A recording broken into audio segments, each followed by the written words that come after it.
Today I'm going to briefly demonstrate how to use the Trendnet Home Smart Switch. Imagine you got home from work, tired, a long, stressful day at work, and you now have your home chores to do. Rather it be cooking, creating breakfast for the kids, or dealing with the children for tomorrow. And then after all of that, you then take your well-deserved rest. And you forgot, oh my goodness, I forgot to turn off. Oh my goodness, I forgot to turn on. Well, with the Trendnet Home Smart Switch, you don't have to say, oh my goodness, to get up anymore.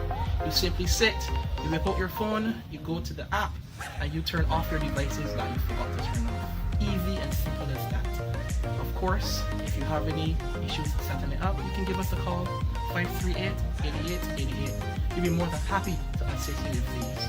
Now in the unboxing process, what comes with the device is the device, the disc, and some literature. And of course, we'll be more than happy to assist you and willing to assist.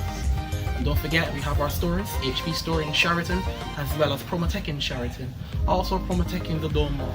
And don't forget to like, subscribe, and sign up on our Facebook page, Instagram, YouTube page, and of course our newly formed LinkedIn page. Please remember, give us a like and subscribe, and you have a good day, and enjoy.